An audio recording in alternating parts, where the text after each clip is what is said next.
Ya, soal pernikahan ini memang kan ibadah yang terpanjang ya, Mbak Mayang. Kita kalau mungkin sebelum menikah kita jatuh hati sama seseorang tuh gampang bosen misalnya ya, atau enggak yang lain aja misalnya ta'aruf itu berkali-kali. Tapi ketika kita sudah menikah, ini kan adalah sebuah perjanjian yang kuat gitu ya, yang enggak sembarangan untuk kita lepas begitu saja. Nah, hari ini kita mau belajar tentang pelajaran-pelajaran yang bernilai atau yang berharga dalam sebuah pernikahan. Kenapa nih kita harus bahas ini? Ya, oke. Sama seperti tadi Mbak Fetty sampaikan ya, mitsaqon ghalidun.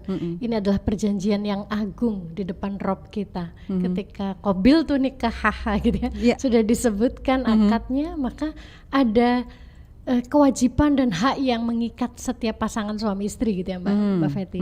Maka penting banget kita hari ini membahas apa sih pelajaran-pelajaran penting dalam pernikahan, dan bahkan nanti bagaimana cara menemukannya dan pelajarannya apa saja, itu perlu kita bahas. Karena kalau boleh dibilang Mbak Fetty, organisasi terkecil di sebuah negara itu kan sebetulnya keluarga ya. Organisasi terkecil sebuah masyarakat itu adalah keluarga gitu. Dari pernikahan akhirnya ada suami istri, bapak ibu dan anak-anak gitu kan ya. Dan ini adalah organisasi terkecil. Nah, ternyata berhasil tidaknya sebuah negara itu tergantung masyarakat di dalamnya, dan baik tidaknya sebuah masyarakat sangat tergantung pada organisasi terkecil di masing-masing keluarga, di masing-masing rumah. Maka penting untuk kita tuh untuk betul-betul menjalaninya, dan tidak hanya menjalani yang mengalir seperti air ya Mbak Fetty ya, karena ada orang bilang ya udahlah jalanin aja, ngalir aja seperti air, gimana orang jodohnya ya ini gitu kan, ya diterima aja gitu. Kadang ada yang ngalirnya kemana nanti? Nah, itu dia.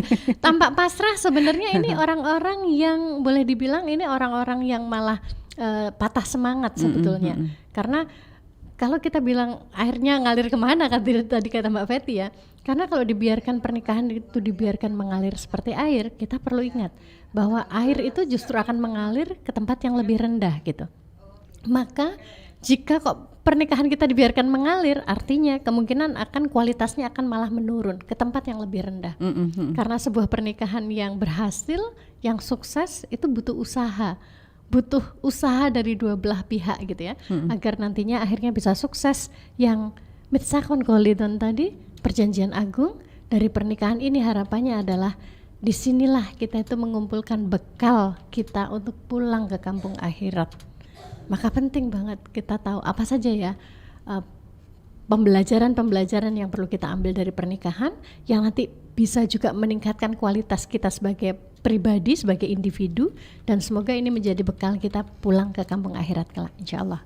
Amin, amin ya robbal alamin. Karena yang namanya pernikahan pengennya kan bahagia, bukan hanya di dunia tapi juga di surga nanti ya. Masya Allah, kita pengennya juga ketemu pasangan dan juga anak-anak nanti di surga. Nah ini tentu butuh perjuangan yang gak gampang begitu ya Mbak Mayang. Artinya juga butuh usaha dua pihak untuk kita bisa mencapai cita-cita nanti ketemu lagi di surga. Nah sebelum jeda mungkin ada spill sedikit nih Mbak Mayang tentang apa sih sebenarnya valuable lesson itu, dan apa saja nanti mungkin bisa apa sajanya nanti setelah jeda, tapi apa itu valuable lesson Mbak? Oke. Valuable lessons ini judulnya menarik ya. Valuable lessons, pembelajaran yang berharga, yang mahal harganya gitu ya. Kenapa ini disebut mahal harganya? Karena ternyata dari organisasi terkecil atau dari pernikahan ini, di kehidupan keseharian ini, kita tuh minimal belajar 5 ilmu penting untuk menjalani kehidupan. Yang 5 tema penting yang ada dalam pernikahan kita, yang sejatinya tuh kita latih setiap hari saat kita tuh berinteraksi dengan pasangan, dengan putra-putri, dengan keluarga. Ini tuh kalau dijadikan pelatihan Mbak Fetty, ini harganya mahal memang. Waduh. Ya karena memang lessons tadi, valuable lessons, ada pembelajaran-pembelajaran berharga yang jika kita asah kemampuan ini di dalam rumah kita, dalam pernikahan kita, maka insya Allah kita akan sukses di luar.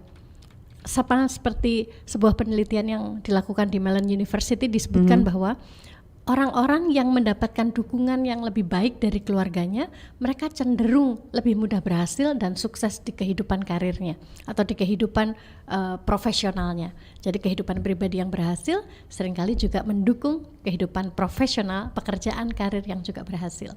Maka kita akan cari tahu apa saja ya 5 pembelajaran berharga yang ada dalam pernikahan kita. Gitu. Yang pertama? Langsung nanti baru penjabarannya berikut. Ada, karena dalam pernikahan itu kita tuh sebenarnya belajar tentang komunikasi efektif. Kita belajar tentang komunikasi efektif karena pada saat seseorang itu tidak berhasil berkomunikasi, ya kita bisa bayangkan mau dealing apapun, mau menjalin relasi dengan siapapun akan terhambat gitu jika kita tidak memiliki komunikasi yang efektif. Betul. Yang kedua, kita juga belajar tentang trust, kepercayaan. Bagaimana membangun kepercayaan. Kita tahu ketika amanah itu juga gelarnya Rasulullah. Ketika kita tidak punya trust, tidak belajar trust dari pernikahan, maka kita akan sulit juga untuk membangun trust di tim kita, di organisasi kita, di pekerjaan kita. Di pernikahan Mbak Fetty kita juga belajar bagaimana berempati, bagaimana melihat sudut pandang orang lain, bagaimana melihat perspektif orang lain gitu ya. Dan ini tentu kita butuhkan saat kita bermasyarakat, saat kita menjalin hubungan di luar rumah kita, bagaimana berinteraksi dengan orang banyak. Di pernikahan kita juga belajar tentang agility, adaptasi yang hari-hari ini lagi banyak digaungkan gitu ya. Karena wah, ini ekonomi global sudah berubah, kita lagi pandemi ini kalau ngomongin dunia luar ya. Dan ternyata ilmu untuk menghadapi itu sebenarnya ada dalam pernikahan. Namanya adaptif atau agility, boleh dibilang kelincahan kita untuk beradaptasi gitu ya. Dan yang terakhir yang juga kita pelajari di pernikahan dan sangat dibutuhkan dalam kehidupan kita adalah leadership, kepemimpinan. Bagaimana setiap dari kita punya kemampuan kepemimpinan, bukan hanya pemimpin tuh ternyata nanti bukan hanya ayah saja atau suami saja. Ternyata every single person, setiap orang dalam pernikahan itu sejatinya sedang belajar kepemimpinan yang nanti akan menjadi bahan kita untuk sesuai fitrah kita menjadi khalifah di muka bumi ini. Masya Allah. Kita akan belajar 5 pembelajaran penting yang akan kita bahas ya Mbak Fetty. Ini tapi nggak masuk 5 variabel dalam disertasi Mbak Maya kan? Aduh, sudah ada. berat ya. Tapi ini juga penting banget ya, pastinya mitra muslim, karena tadi seperti kita sampaikan di awal bahwa pernikahan ini kan ibadah yang paling lama, paling panjang gitu ya. Ada 5 tema penting yang nanti akan kita obrolkan bersama Mbak Mayang. Yang pertama adalah komunikasi efektif, kemudian trust, empati, adaptasi, dan juga leadership. Anda juga bisa gabung nih mitra muslim, silakan Anda untuk interaktif nanti ya, bisa melalui 0855 300938 atau juga bisa langsung saja komen di Suara Muslim TV YouTube-nya ya. Langsung saja. Nanti akan disambung lagi bareng Mbak Mayang dalam Mozaik bersama saya Fetty Aisyah, dan jangan kemana-mana, kita mau dengarkan dulu beberapa pesan berikut ini. Tadi sudah di-spill sama Mbak Mayang ya, narasumber kita di pagi hari ini, bahwa ada 5 tema penting yang mau kita sampaikan adalah komunikasi efektif, kemudian trust atau kepercayaan ya, dan juga empati, adaptasi, dan leadership. Langsung saja nih Mbak Mayang, silakan. Ya, kita langsung masuk ke salah satu pelajaran atau valuable lessons yang paling mendasar di pernikahan ya Mbak Fetty ya, tentang komunikasi efektif. Karena ternyata pernikahan itu akan sukses jika pasangan ini biasa melakukan komunikasi yang terbuka dan jujur. Ada kata jujur dan ada kata terbuka gitu ya. Terbuka dan jujur ini kuncinya. Dan ternyata tingkat kepuasan dari hasil penelitian, ternyata dari Journal of Marriage and Family ini, ternyata pasangan yang terlibat dalam komunikasi yang teratur Mbak dan konstruktif ini lebih mungkin memiliki tingkat kepuasan pernikahan yang lebih tinggi. Artinya komunikasi dalam pernikahan itu akan terasah, kemampuan kita komunikasi itu terasah jika kita tuh memang terbiasa berkomunikasinya tuh secara teratur dan konstruktif. Banyak dari kita tuh yang cuman boleh dibilang tuh kayak ya gugurin kewajiban doang gitu kalau komunikasi ya. Gimana hari ini gitu, di jalan ada apa? Udah makan apa belum gitu ya? Kalau sama anak ada PR enggak? Udah dikerjain belum gitu kan? Itu kayak checklist doang gitu, kayak kita tuh cuman checklist aja berkomunikasinya.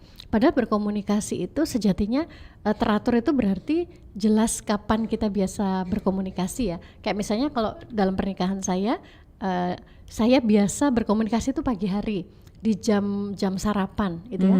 Itu dibiasakan komunikasi di jam segitu, ngomongin apapun, ngomongin tentang hari ini mau gimana, mau ada acara apa gitu ya. Dan maka ketika ini sudah teratur, meskipun salah satu dari kami itu tidak ada di rumah, tidak sedang berada di tempat yang sama, karena beberapa pernikahan kan ada yang long distance ya, long distance marriage. Maka jika komunikasi teratur ini terjaga, Maka kalau ada orang yang bilang aduh pernikahan yang LDR tuh susah gitu, yang long distance marriage LDM ya berarti ya, itu susah jika tidak ada komunikasi yang teratur gitu. Padahal jika komunikasinya teratur akan lebih mudah kita itu tetap merasa bersama gitu ya. Dan konstruktif, kata kunci berikutnya adalah konstruktif. Artinya ya bukan hanya sekedar nyari jeleknya aja gitu ya, tapi konstruktif itu juga berarti kita sesuatu yang membangun, yang membuat pasangan kita atau anggota keluarga kita tuh merasa didukung gitu. Dan Mbak Fetty jujurly gitu ya. Jujurly. Okay. Seringkali kita tuh kalau berkomunikasi tuh kadang tuh kayak cuman nunggu giliran ngomong gitu nggak sih? Nah, habis ini siapa? Habis ini ya udah, lo udah ngomong ya berarti gantian aku nih gitu kan ya. Nah, padahal kalau kita mau betul-betul belajar berkomunikasi yang efektif dalam pernikahan itu kan ada 3 unsurnya. Yaitu ada unsur kita bisa mengekspresikan emosi kita dengan jelas. Yang kedua itu kita bisa mendengarkan kemauan pasangan kita, ada mendengar di sana. Dan komunikasi efektif itu juga bicara tentang bagaimana membangun dialog ketika ada konflik, bukan dengan mengkonfrontasi tapi berdialog. Kalau bahasa negara kita tuh musyawarah untuk mufakat gitu ya. Tapi Pancasila nih, butir-butir Pancasila nih. Itu nasionalisme harus dijaga ya. Bentar lagi soalnya Agustus ya. Tapi itu memang tampaknya tuh kayak normatif, padahal jika kita tahu esensinya dan kita bisa melakukan dalam hubungan pernikahan kita, ini betul-betul kita akan terasah kemampuan komunikasinya, Mbak. Kalau ngomongin unsur pertama, kita tuh perlu bisa mengekspresikan emosi dengan jelas. Sadar nggak sih kalau kita tuh kalau sama pasangan ya apa adanya gitu. Iya benar. Saya marah-marah gitu, nggak ada jaim-jaimnya udah deh. Makanya kadang kan ada meme yang bilang di mata suami orang begini, tapi di mata suami sendiri ya begini. Nah, ini masalahnya. Masalah banget. Artinya kalau kita memang bisa mengekspresikan komunikasi kita emosi kita dengan jelas saat kita berkomunikasi dengan pasangan, harusnya kita juga dengerin apakah dia nyaman dengan cara kita mengekspresikan emosi yang begitu gitu ya. Kita setelah mengekspresikan kita perlu denger juga kan, perlu mendengarkan versinya dia gimana. Kalau kita berkomunikasi dengan begitu gimana, termasuk suka nggak sih kalau dia baru datang kita langsung ajak ngomong berentet dengan banyak topik gitu ya, apakah dia suka gitu. Kita komunikasi efektif artinya 2 arah. Saya mengekspresikan emosi dengan jelas, tapi saya juga mendengarkan pasangan saya dan dibiasakan dengan begitu akhirnya berdialog. Kurang lebih seperti itu Mbak Fetty. Oke, jadi yang perlu di-highlight memang 2 arah ya mitra muslim, bukan kita mendengarkan instruksi tetapi kita saling berbicara. Tadi juga Mbak Mayang sampaikan nih mitra muslim, kalau pasangan itu biasa melakukan komunikasi yang terbuka dan jujur, kemudian teratur dan konstruktif, artinya nggak saling cuman sekedar nunggu giliran ngomong. Pernikahan ini karena komunikasi dalam pernikahan ini juga ini melatih kita atau mengajarkan kita agar kita ini bisa mengekspresikan emosi dengan jelas, kemudian belajar untuk bisa mendengarkan dan juga berdialog. Saya ingin sapa dulu Mbak Mayang, ini ada Bu Latifah, kemudian Bu Ainur yang sedang menyimak. Senang banget ini temanya pagi hari ini. Kemudian ada yang melalui YouTube juga Pak Anang Asrak ya, alhamdulillah hadir dan menyimak. Kemudian Mbak Risma juga menyampaikan, Mbak Mayang alhamdulillah menyimak nih. Alhamdulillah, mudah-mudahan manfaat juga. Ada salam nih Mbak Mayang dari Mbak Niken Kampung Hening. Oh, Masya Allah Mbak Niken. Masya Allah, nanti bisa sharing juga ya Mbak Niken ya. Nah, ini bicara tentang komunikasi efektif sudah disampaikan tadi Mbak Mayang. Kemudian kita lanjut ke trust atau masih ada yang tentang komunikasi efektif? Kayaknya pancingannya cukup itu karena kita berharap nanti juga akan dapat sharing-sharing dari mitra muslim ya. Nah, saya juga penasaran loh sharingnya dari Mbak Fetty malah ya. Kalau Mbak Fetty ini kalau dibilang durasi pernikahannya kan lebih panjang dari panjang saya. Banget, sudah melewati pernikahan perak ya. Perak sudah melewati. Nah, saya masih belum menuju di atas 20 tapi belum 25 ini. Semoga nyampe sampai sana. Amin, Nah, amin, amin. kalau bicara tentang komunikasi yang efektif nih yang Mbak Fetty Waduh. rasakan. Jadi saya narasumber nih dibalik sekarang. ya. Kalau saya sih kuncinya satu ya, saling menghargai itu. Karena kalau kita kehilangan rasa menghargai pasangan itu biasanya kita jadi itu tadi, mendengar tapi tidak mendengarkan, hanya menunggu giliran ngomong, kemudian maunya menang sendiri. Gitu aja sih Mbak Mayang. Ya. Yang paling utama itu memang saling menghargai. Aduh. Gitu. Ini apa bawaan usia ya? Karena saya saat ngobrol sama suami tadi pagi ngomongin tentang lessons ini, kalimat pertama yang keluar adalah yang penting saling menghargai. Masya Allah, berarti seumur sama saya. Seusia sama Mbak Fetty ini. Tapi memang dalam perjalanannya itu yang paling penting sih Mbak Mayang. Saling menghargai. Gitu, saling menghargai itu penting banget. Betul. Pokoknya. Tapi juga yang penting untuk kita pelajari atau kita latih terus-menerus, karena ini kan pelajarannya seumur hidup atau perjalanannya seumur hidup gitu ya. Tadi tentang komunikasi efektif. Anda bisa sharing ya Mitra Muslim nanti di 0855 atau juga melalui channel YouTube Suara Muslim TV. Nanti Mozaik segera kembali bersama Mbak Agnes Mayangsari. Tentang komunikasi efektif, Mbak Mayang, barangkali ini menjadi sebuah permasalahan yang sangat berat bagi Bunda hamba Allah yang mengirimkan WA-nya. Intinya tentang bagaimana jika suami otoriter gitu ya, sering memaki dengan kata-kata buruk baik kepada saya maupun anak-anak, sehingga setiap hari itu kayak merasa ketakutan dan tertekan gitu. Jadi komunikasi ini hanya satu arah saja dan ini sudah berlangsung bertahun-tahun. Begitu Mbak Mayang. Baik. Untuk Bunda hamba Allah, kita bisa merasakan ya bahwa ternyata betul ketika komunikasi itu tidak dua arah, pasti akan ada dampak yang tidak nyaman gitu di psikologis kita, dan itu berdampak pula nantinya kondisi emosi akan berdampak pada putra putri gitu. Karena ibu madrasatul ula gitu, pendidikan pertama, sekolah pertama bagi putra putri. Maka gimana jika ternyata tuh pihak suami gitu yang otoriter dan kebetulan suaminya nggak dengerin ini gitu, atau tidak tahu bahwa komunikasi yang efektif itu harusnya yang dua arah. Maka saya selalu mengajak mitra muslim untuk kembali kepada fokus pada yang ada dalam kendali kita gitu ya Mbak Fetty ya. Kita tidak bisa mengendalikan suami untuk dia bisa berubah, untuk dia akhirnya mau bisa dua arah, untuk tidak otoriter, untuk mau mendengarkan kita. Itu di luar kendali kita. Paling yang bisa kita lakukan ya hanya merayu Sang Maha yang menggenggam jiwa suami kita gitu ya, dirayu saja, karena berbolak-baliknya hati suami itu di tangan Allah gitu, dan kita masih bisa merayu, bisa mengubahnya dengan doa gitu ya, hanya dengan doa. Nah, sambil menunggu dia berubah gitu, mari kita sendiri yang berubah dulu. Jika selama ini kita takut, kita memilih diam, kita memilih untuk ya sudah otoriter, nggak mau mendengarkan kita, sehingga mungkin sudah bertahun-tahun kita juga tidak terasah kemampuan untuk mengekspresikan emosi kita. Mengekspresikan emosi, bukan emosi itu rasa ya, bukan sesuatu yang negatif sebenarnya. Emosi itu netral. Bahagia itu juga emosi, takut itu emosi, jijik itu emosi, marah emosi, sedih emosi, semangat itu juga emosi. Itu semua adalah nama-nama perasaan gitu, nama-nama emosi yang kita rasakan. Maka apa yang bisa kita lakukan? Mungkin kita mulai dengan kita sendiri yang mengubah dengan cara minta waktu untuk mengekspresikan apa yang kita rasa. Kalaupun dia belum mau mendengarkan, yang penting minimal kita sudah mulai mengutarakan gitu ya.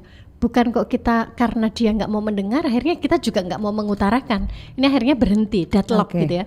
Tapi kalau dia nggak mau mendengarkan, janganlah kita berhenti mengutarakan. Dan mungkin bisa jadi kita perlu mencari tahu kapan sih momen yang membuat pasangan kita itu, kan nggak mungkin ya manusia itu 24 jam nggak mau dengerin terus, bad mood terus gitu. Pasti ada masa dia lagi santai, ada masa dia sedang happy, entah awal bulan gitu ya, pas lagi gajian atau pas di rumah itu. Ini yang akan kita bahas berikutnya nih soalnya Mbak Fetty, terkait lessons tentang pilar penting rumah tangga itu ada trust dan intimacy. Keintiman. Nah, bisa jadi dengan keintiman ini bisa menjadi pintu masuk kita untuk mulai berkomunikasi, mulai meningkatkan kemampuan komunikasi kita, mengekspresikan rasa. Boleh loh. Saya yakin ketika suami itu memang Allah ciptakan sebagai belahan jiwa kita, separuh nyawa kita, pakaian kita, Allah sudah tunjuk dia, sudah pilih dia. Maka saya yakin ketika kita itu memang niatnya berkomunikasi, bukan niat menyalahkan, bukan niat mencari keburukan suami, tapi niatnya memang menyampaikan, mengekspresikan apa yang kita rasa, suami akan menerima. Sesimpel, aku tuh sebenarnya takut ya kalau papa itu ngomongnya tuh kenceng gitu, apalagi di depan anak-anak, aku tuh ada rasa takut. Sekarang aja aku ngomong ini aja aku takut gitu. Mungkin kita perlu menyampaikan itu, karena komunikasi yang efektif juga bicara tentang mengekspresikan, menyampaikan emosi kita dengan jelas. Karena bisa jadi suami kita melakukan itu tuh dia nggak tahu bahwa istri yang dicintai, istri yang merupakan ibu dari anak-anaknya, istri yang pakaian baginya, itu ternyata tuh takut karena perilakunya. Maka bismillah, niat sambil minta terus didampingi Allah, minta ditemani Allah. Pada saat kita menyampaikan pada suami, sampaikan. So ketika suami menurut kita belum mau mendengarkan, jangan pernah putus asa untuk kita mengekspresikan apa yang kita rasa. Hingga suatu saat nanti pintu itu terbuka sedikit saja dan semoga nanti Allah buka hatinya. Amin, amin. Semoga dimudahkan ya, Bunda hamba Allah. Ada satu kalimat yang saya catat ini menarik sekali apa yang disampaikan oleh Mama yang tadi, bahwa ketika seseorang tidak mau mendengarkan kita, bukan berarti kita harus tidak berbicara. Artinya cari waktu untuk kita tetap berbicara, untuk mengkomunikasikannya, apalagi dengan suami yang harus kita niatkan kan seumur hidup berperjalanan bersama beliau di dunia maupun nanti di akhirat begitu ya. Jadi trust dan intimacy ini ada pilar yang kedua yang juga sangat penting begitu ya. Tentang kepercayaan atau rasa percaya kepada pasangan ini Mbak Mayang, yang lagi rame di luar sana itu kan banyak ya kejadian-kejadian yang membuat seseorang ini, pasangan ini kehilangan kepercayaan kepada pasangannya. Nah, gimana kalau gimana kalau seperti ini Mbak? Maka Mbak Fetty nggak berlebihan jika saya selalu bicaranya based on penelitian ini ya, biar memang akademis ini. Ternyata salah satu penelitian di jurnal Personality and Social Psychology itu menyebutkan pilar utama, pilar penting dalam pernikahan itu ternyata ya trust and intimacy.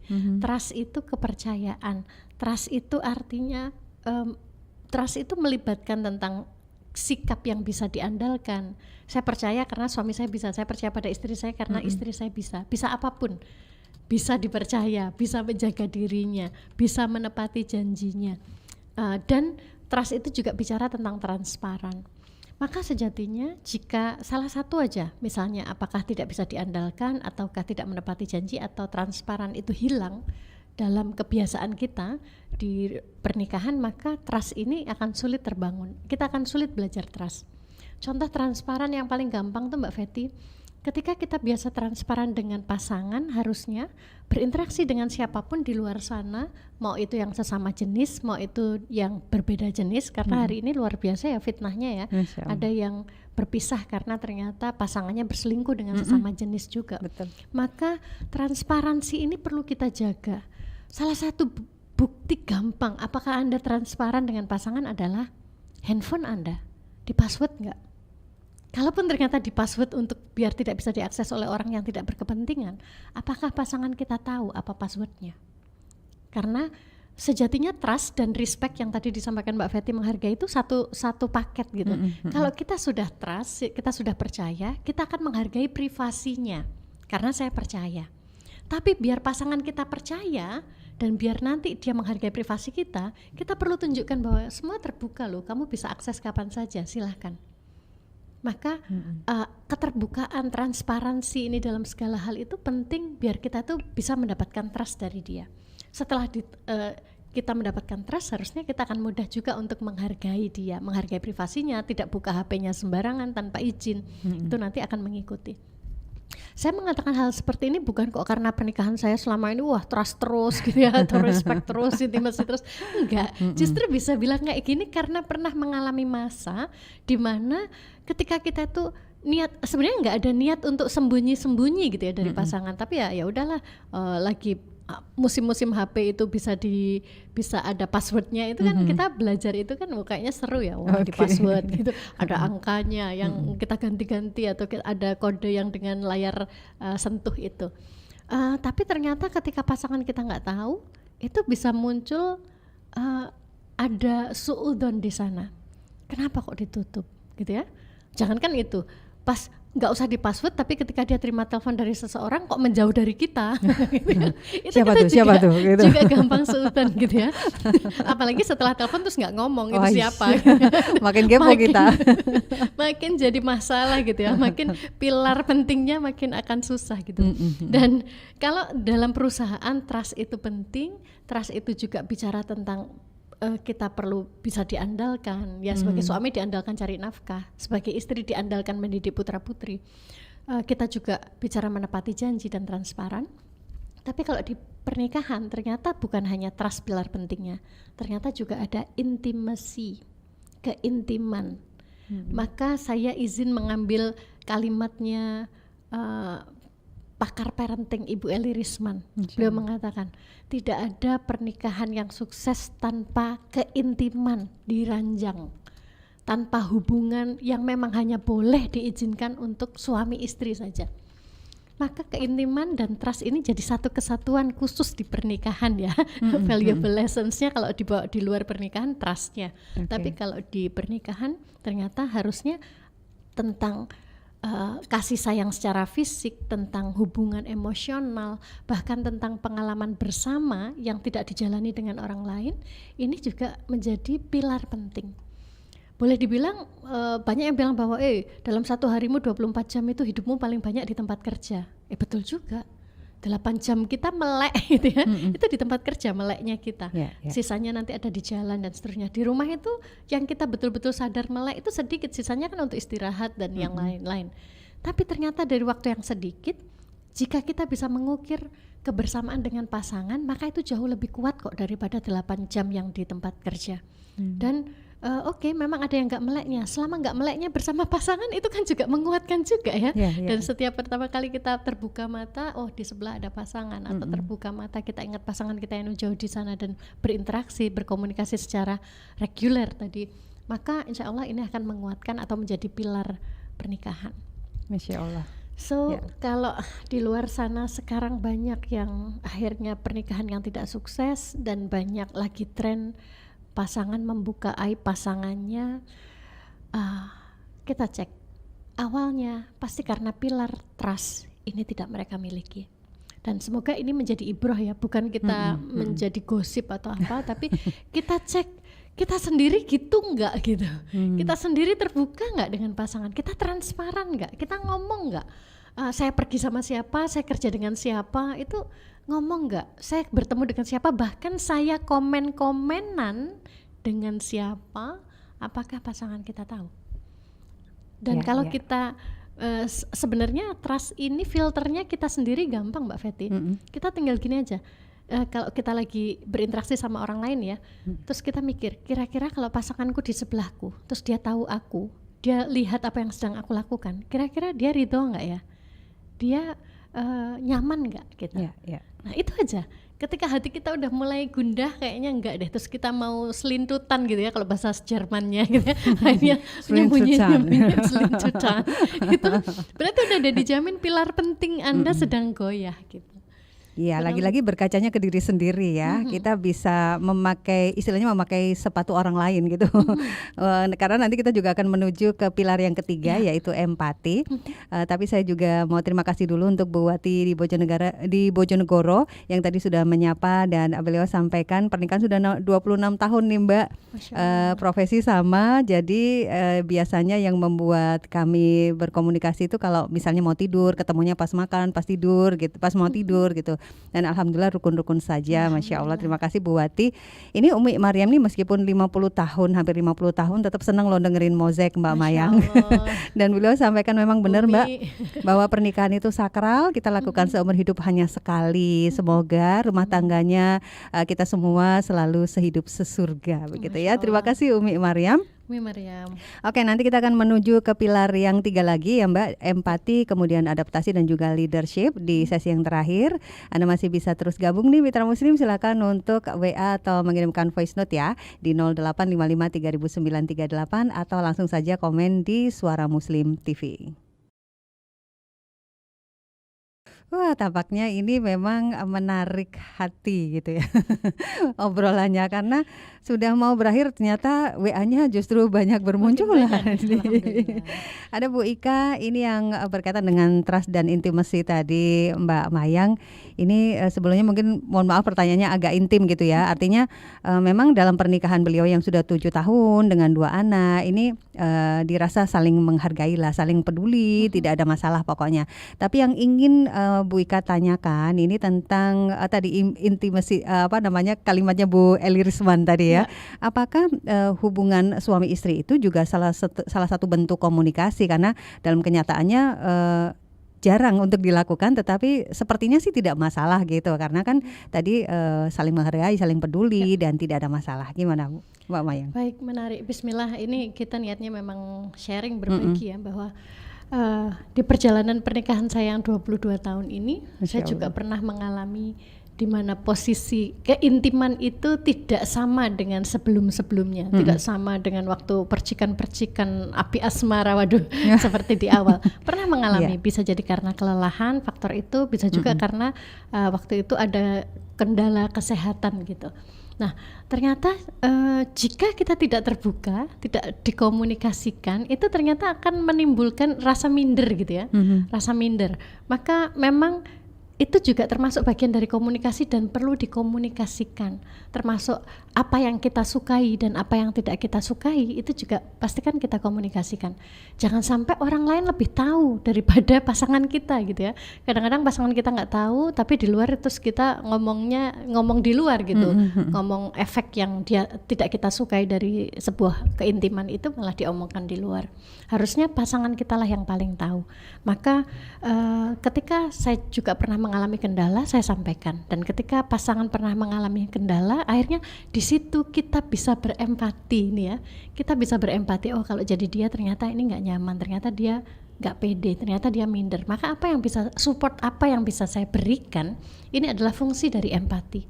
Fungsi dari empati adalah ketika kita tahu pasangan itu sedang tidak dalam kondisi terbaiknya, maka kita turunkan tuntutan kita padanya gitu ya. Kita turunkan tuntutan kita. Karena empati itu ternyata juga terkait dengan bagaimana memahami sudut pandang pasangan kita, juga bicara tentang memvalidasi emosi dia. Apa yang kamu rasakan? Kalau tadi komunikasi kita yang menyampaikan emosi kita, sementara kalau di empati justru kita memvalidasi atau kita ngecek, kita mengkonfirmasi. Kamu kalau begini tuh kamu suka nggak sih? Kamu happy nggak sih? Kamu ridho nggak sih gitu. Empati itu justru ngecek sebaliknya, apakah emosi dia tuh valid yang kita pahami. Dan bicara tentang empati dalam pernikahan itu juga bicara tentang kemampuan kita menunjukkan kasih sayang yang tak bersyarat, terutama di masa-masa sulit. Ini yang tadi ditanyakan Bu Ika. Ada masa keintiman itu sedang sulit gitu ya. Kalau biasanya awal-awal pernikahan pasti kita at our best gitu. Tapi ketika ada masa, kadang bukan karena usia juga, karena kondisi diri yang sedang tidak biasa, yang tidak ideal, itu juga berpengaruh ya. Maka empati bicara tentang apakah dalam kondisi yang pasangan kita sedang tidak at their best, tidak sedang dalam kondisi terbaiknya, kita masih bisa menunjukkan kasih sayang itu. Dan itulah empati gitu. Semoga dengan ini setiap pasangan akhirnya merasa terdukung, terayomi gitu ya. Ada orang yang akhirnya bilang, mohon maaf ini karena pasangannya lagi mengandung sehingga terganggu gitu ya keintimannya gitu ya. Misalnya kalau ini nggak disampaikan maka pasangan nggak tahu. Atau mohon maaf kalau istri sedang berhalangan misalnya, padahal kondisi suami perlu dibantu gitu, dia perlu membutuhkan keintiman itu untuk bisa menjalankan fungsinya dia, menjalankan kehidupannya ya biar tetap netral gitu. Saya rada-rada gini ya bahas jadi bingung ini. Tapi takut salah ngomong nih. Ya takut terlalu vulgar gitu ya, takut menyebut nama. Tapi ini kan memang salah satu bagian penting dalam sebuah pernikahan gitu ya. Makanya harusnya itu dikomunikasikan, betul sekali Bika, harus dikomunikasikan, berempati. Ternyata kalau aku sedang berhalangan tapi ternyata suami aku itu memerlukan, maka dikomunikasikan. Apa yang bisa dilakukan yang secara syariah itu tetap boleh, dan bisa jadi itu saatnya kita belajar bersama gitu ya. Belajar bersama berarti gimana nih cara solusinya? Kita cari tuntunan-tuntunan yang memang syariah saja gitu. Dan It is about komunikasi. Pondasinya tadi jadi komunikasi. Jadi balik lagi ke pilar awal lagi ya. Betul. Pilar poin yang pertama tadi, pilar yang pertama tadi adalah komunikasi yang efektif. Masya Allah. Ini agak-agak tersanjung nih sama Bu Sri Kasyati meskipun sudah nenek begitu. Ini talk show kita pagi ini direkam oleh beliau karena senang banget katanya banyak hal-hal positif yang disampaikan oleh Mbak Mayang. Terima kasih Bu Sri Kasyati. Nah, untuk Bu Indah Yunianti ini menjadi keprihatinan banyak dari kita juga sih yang ditanyakan beliau ini tentang banyak sekali anak-anak muda yang sekarang yang takut bahkan tidak mau menikah karena salah satunya sosmed ini kan luar biasa ya. Apakah bukan gerakan apa ya, kayak apa namanya, paham-paham tentang child free gitu ya, tentang tidak perlu menikah dan sebagainya. Gimana ya kita sebagai orang tua untuk bisa mengedukasi atau menasihati anak-anak kita agar tidak takut untuk menikah, takut punya anak gitu. Baik, Masya Allah. Kita memang perlu sadari ya Mbak Fetty ya, hari-hari ini memang kalaupun boleh dibilang bukan gerakan, boleh dibilang propaganda. Ya, propaganda. Betul. Ada yang mempropagandakan child free, ada yang mempropagandakan wanita, lu ngapain daripada susah-susah mikirin laki-laki, mendingan lu susah-susah ngejar karir gitu kan. Dari duit yang hasil keringat kita sendiri lebih baik daripada duit yang diberikan oleh laki-laki. Ini juga ada propaganda semacam itu. Yang kita perlu sadari sebenarnya kalau kita mau melihat dari sudut pandang mereka yang memang tidak memiliki pasangan, boleh itu untuk membesarkan hati. Tapi semoga itu bukan dalam rangka mengajak lebih banyak orang untuk menjauh dari ibadah yang setengah dari ibadah yang disarankan gitu ya. Dalam agama kita tahu separuh dari ibadah kita adalah menikah gitu. Dan bagaimana menyikapinya, maka kita perlu kembali ke agama lagi gitu ya. Memang sendinya kehidupan kita itu ya kembali ke agama. Insya Allah selama pendidikan agama untuk putra-putri kita itu tepat. Dan mohon maaf, kadang ada anak yang tidak mau atau takut menikah karena mereka melihat kayaknya pernikahan itu nggak oke. Pernikahan siapa? Pernikahan orang tuanya. Ketika dia tidak melihat bahwa pernikahan itu asik, pernikahan itu ternyata membuat ibu itu seperti babu ya, kurang waktu, kurang tidur, kurang apa, ayah cuma merintah-merintah. Maka bisa jadi anak wanita tidak ingin menikah karena kayaknya menikah itu hanya menjadi babu. Padahal seharusnya istri itu ratu gitu ya, ratu dalam rumah tangga. Bisa jadi sama-sama sibuknya, tapi kalau niatnya bukan babu, niatnya ratu, niatnya memudahkan, niatnya setiap gerakan kita yang memudahkan suami itu adalah pahalanya luar biasa. Suami kita ridho, begitu kita meninggal surga udah jadi jaminannya, maka akan berbeda. Mindsetnya lagi nanti ya perlu diluruskan gitu ya Mbak Fetty ya. Maka gimana caranya biar anak-anak kita itu yang khawatir mereka nggak mau menikah, kita fokus kepada anak yang dalam kendalinya ada masih dekat dengan kita ya. Kalau banyak anak di luar sana bisa jadi tuh kendalinya di luar diri kita, kecuali kita public figure, kita adalah influencer yang bisa menginfluence mereka. Tapi minimal kita fokus kepada putra-putri kita sendiri. Pastikan kita berikan contoh bahwa menikah itu adalah sesuatu yang indah. Menikah itu memang surga sebelum the real surga. Karena katanya kita tidak mungkin akan mendapatkan surga jika di dunia, di pernikahan kita aja nggak surga gitu. Maka kita sendiri yang mengusahakan surga itu di rumah kita, biar putra-putri kita nantinya akhirnya juga tertarik untuk menikah, karena itu adalah surga sebelum surga. Masya Allah. Ini juga semoga menjadi jawaban dari Bunda hamba Allah yang memiliki 2 anak gadis begitu ya, takut menikah karena belum bisa cari uang sendiri, trauma dengan keadaan bundanya dan gak mau sengsara seperti bundanya. Nah ini mudah-mudahan tadi apa yang disampaikan oleh Mbak Mayang bisa menjadi evaluasi atau introspeksi begitu ya, bisa menjadi semangat untuk Bunda memperjuangkan pernikahan yang bahagia begitu ya. Kita ini kayaknya harus minta maaf nih Mbak. Waktunya ya. Ya Allah, mohon maaf, ini ada beberapa voice note juga tidak bisa diputarkan gitu ya. Mohon maaf Bu Khairia juga. Kemudian kita masih punya 2 pilar yang belum dibahas. Kayaknya lain kali harus datang lagi nih. Kita sambung tentang adaptasi atau agility dan juga leadership gitu ya. Baik, karena sudah jam 11 lebih nih ternyata Mbak Mayang, mohon maaf lahir dan batin ini nggak bisa dilanjut. Tapi satu poin yang mungkin bisa disampaikan kepada mitra muslim, silakan. Ya, baik. Sama seperti yang tadi disampaikan Mbak Fetty di awal, pernikahan adalah mitsaqun ghalidun. Ini adalah perjanjian yang agung. Banyak sekali pelajaran yang bisa kita dapatkan. Namun mitra muslim, jika ternyata kita sekarang sedang berada di pernikahan bukan seperti yang kita impikan, bukan seperti yang kita harapkan, maka minimal kita bisa menjadi seseorang yang bisa menunjukkan jalan kepada putra-putri kita bahwa pernikahan yang seharusnya, pernikahan yang agung adalah pernikahan yang surga sebelum surga. Masya Allah. Ya, kita harus ciptakan surga itu di rumah kita dulu, begitu ya. Masya Allah. Terima kasih banyak Mbak Mayang. Mudah-mudahan ini menjadi penyemangat juga bagi siapapun yang sedang mendengarkan hari ini. Saya pribadi juga, Mbak Mayang juga insya Allah. Mudah-mudahan sehat selalu. Dan ini menjadi ladang pahala bagi Mbak Mayang. Sehat selalu. Terima kasih. Assalamualaikum warahmatullahi wabarakatuh. Waalaikumsalam warahmatullahi wabarakatuh. Masya Allah ya, mitra muslim, banyak hal yang bisa kita ambil ibrohnya, hikmahnya dari apa yang kita obrolkan bersama Mbak Mayang tadi. Sekali lagi saya mohon maaf banget tidak semuanya bisa diputarkan untuk voice note-nya ya, mohon maaf. Tapi insya Allah sudah bisa mewakili apa yang ditanyakan, juga sudah disampaikan oleh Mbak Mayang pembahasannya tadi. Saya Feti Aisyah pamit undur diri bersama Elsa Hernisa, produser dari program Mozaik di pagi hari ini, dan ada Afi, videographer. Mudah-mudahan bermanfaat. Saya pamit sekali lagi. Subhanakallahumma wa bihamdika nasyhadu alla ilaha illa anta nastaghfiruka wa natubu ilaik. Maha suci Engkau ya Allah, dan dengan memujimu kami bersaksi tiada Tuhan yang berhak diibadahi selain Engkau.